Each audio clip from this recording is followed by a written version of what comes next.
Market system. दोस्तों, आज small business person का रेशियो दिन पर दिन क्यों घट रहा है कामयाबी का? दोस्तों, इसके लिए आपको मार्केट सिस्टम को समझने की ज़रूरत है। सबसे पहले पारंपरिक बिजनेस था कि manufacturer, C&F, distributors, dealer, retailer और कस्टमर, ये लोग सामान पहुंचाने का काम करते थे। इनका जो मार्जिन था 20 से 60% का इन लोगों में आपस में शेयर हुआ करता था और कंपनी अपने प्रोडक्ट की ऐड किया करती थी। फिर सिस्टम बदला, लोगों के पास में समय की थोड़ी कमी होने लगी। मैन्युफैक्चर ने सारे प्रोडक्ट एक ही छत के नीचे अवेलेबल करा दिए और रेट के अंदर भी कुछ डिस्काउंट हुआ।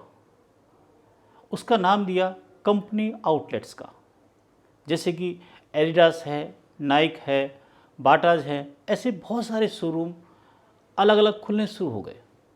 फिर सिस्टम बदला, शॉपिंग मॉल का ज़माना आया।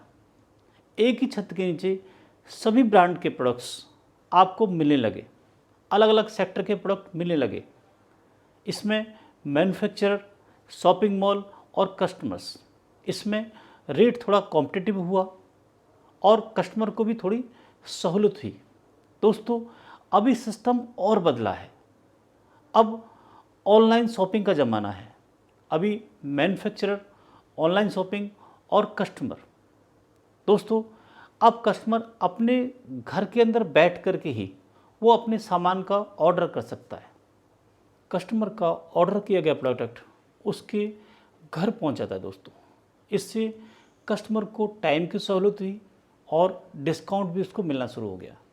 दोस्तों, अभी नया सिस्टम मार्केट में लॉन्च हुआ है मल्टी लेवल मार्केटिंग का।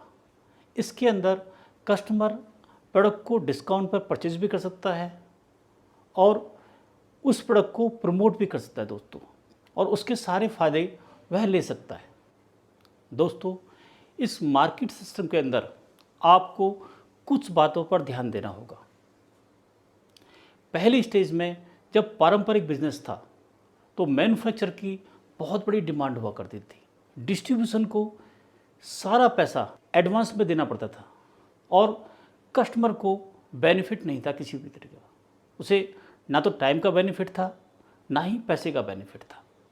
सेकंड स्टेज में जब कंपनी आउटलेट का बिजनेस लॉन्च हुआ तो मैन्युफैक्चर की डिमांड थोड़ी कम हुई। उसे कुछ टाइम के लिए उधार देना शुरू किया और कस्टमर को 10% तक का बेनिफिट उसको मिलना शुरू हो गया। टाइम के अंदर भी उसको बेनिफिट मिलना शुरू हो गया, क्योंकि उसको एक ही कंपनी के सारे प्रोडक्ट एक ही छत के नीचे मिलने शुरू हो गए। थर्ड स्टेज में शॉपिंग मॉल सिस्टम के अंदर मैन्युफैक्चरर शॉपिंग मॉल्स को कई महीने तक का उधार देना शुरू कर दिया और कस्टमर को 10% से लेकर के 30% तक का बेनिफिट मिलना शुरू हो गया और कस्टमर का समय भी बचना शुरू हो गया, क्योंकि उसे सारे ब्रांड के प्रोडक्ट एक ही छत के नीचे मिलने शुरू हो गए। दोस्तों, ऑनलाइन शॉपिंग सिस्टम के अंदर सारा सिस्टम उल्टा हो गया। दोस्तों, ऑनलाइन कंपनियां सिर्फ अपना सिस्टम तैयार करती हैं। जब भी कोई कस्टमर ऑनलाइन ऑर्डर देता है तो वह पेमेंट ऑनलाइन कंपनी खाते में डालता है और मैन्युफैक्चरर और सप्लायर उसे डिलीवर्ड करते हैं और उसके बाद 15 डेज से 3 मंथ्स के अंदर ऑनलाइन कंपनियां उसे रीपेमेंट करती है। दोस्तों, ऑनलाइन शॉपिंग के अंदर कस्टमर को 10% से लेकर के 40% तक का बेनिफिट है। दोस्तों, ऑनलाइन सिस्टम के अंदर कस्टमर की शॉपिंग कुछ ही सेकंडों में, कुछ ही मिनटों में हो जाती है और उसका पूरा वक्त जो शॉपिंग में लगाने वाला था वो बच जाता है। दोस्तों, अभी लास्ट सिस्टम है मल्टी लेवल मार्केटिंग का। मल्टी लेवल मार्केटिंग के अंदर जो कस्टमर है वह जो ऑनलाइन शॉपिंग कंपनी थी उनकी जगह बैठता है।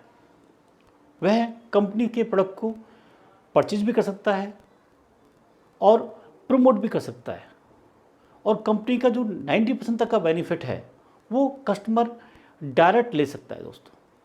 दोस्तों, इस सिस्टम के अंदर आपको समझने की ज़रूरत है। आप इन्वेस्टमेंट भी नहीं कर रहे हैं और कंपनी के 99% तक के मालिक बन सकते हैं। दोस्तों, आप इस पर विचार ज़रूर कीजिए कि मैं किस सिस्टम को एक्सेप्ट करूँ।